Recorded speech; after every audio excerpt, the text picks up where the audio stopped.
Welcome back to AM Northwest. Tonight on The Bachelor, Prince Farming will ask either Whitney or Becca to accept the final rose. It's been a long season of cattiness and downright weird behavior, but underneath it all is the search for love. Here with lessons on finding love in real life, we welcome back psychologist Goldie Sadie. Good to see you again. Good to be here. Prince Farming. Prince Farming. They call him Prince Farming because he has the farm. Exactly. Chris is his name, Bachelor Chris.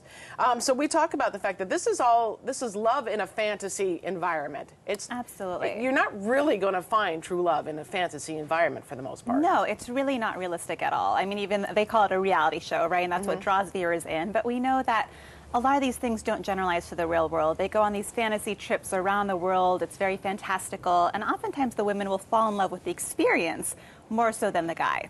I always wonder if it's even the experience or if it's just because they're competitive, they think they have to fall in love and it's about winning and being chosen. Well, you know, there is something called the scarcity principle in psychology that we talk about, and it's kind of that supply and demand, is that when there is only one guy and all these women vying for his attention, suddenly he becomes a lot more attractive.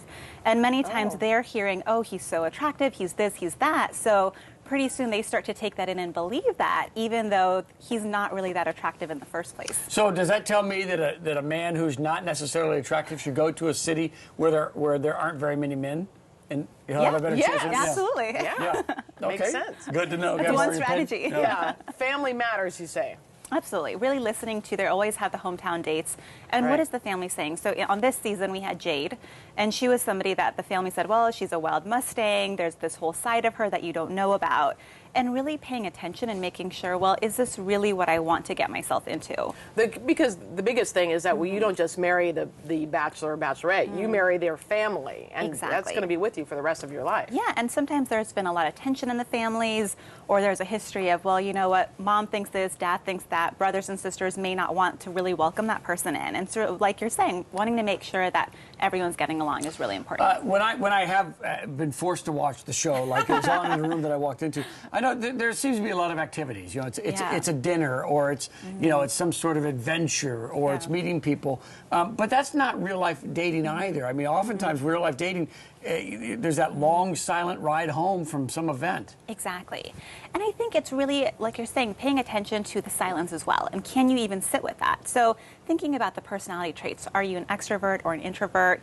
And how do those get along together? So with Bachelor Chris right now, he's in this small farm in Iowa. So with these women, if what they're looking for is to be out and about and going to, social scenes and things like that, then he's not going to be the best match for them.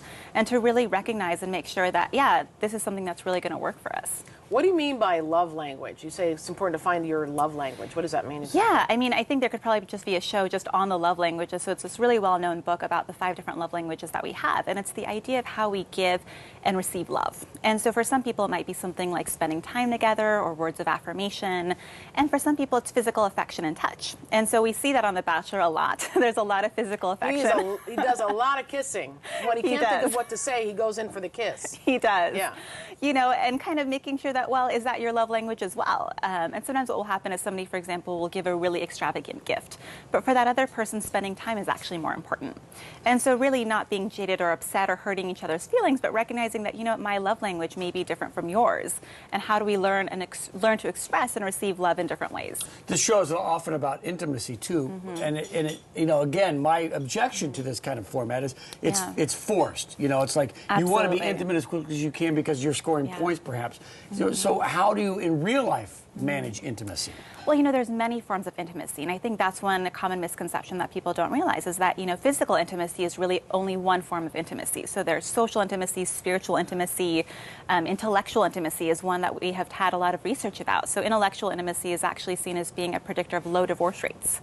So this idea of Explain what intellectual intimacy is then. Yeah, so it's the idea of interchange of ideas and thoughts. And so really being able to have an intellectual connection with somebody and understanding them. And so we had that on Juan Pablo's season where there was one girl and she said the intellectual chemistry was just not there for her.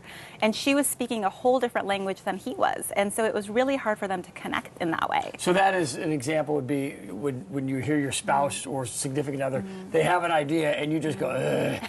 That's not intellectual intimacy. To an extent, okay, yeah. All right, yeah. good. And we really need to learn from our past. Yeah, you know what happens is sometimes people will make the same mistake over and over again. We saw that on the season. We often didn't see it really in the final two, right? So with Andy's season, she was wondering about whether or not to go with Josh, the baseball player. And the entire season she had said, I always go for the athlete. I always go for the bad boy. And that's who she chose, and that's who it didn't work out with. Right. In a show like that, though, and in real life, I think sometimes people will sell themselves out, you know, and you talk about values. So in real life, you've got to hang on to your values, don't you? You absolutely have to, and you have to know why you're there, right? Sometimes people will go on a show like that to become famous, and we have always heard, oh, well, this person just wants to get some, you know, airtime and have that fame piece to it. But, you know, do you want children? Do you want to get married? How long until you get married, right? Sometimes people will just walk off the show with a girlfriend or a boyfriend, and it's not true love. And so really thinking about, why am I here? You know, and obviously it's a show, and so we know that's a part of it, but in a real relationship, thinking about, do we really align on those values or not is really important. All right, interesting topic of conversation. We'll be tuning in tonight to see who he chooses. Absolutely. Thanks, Thank you.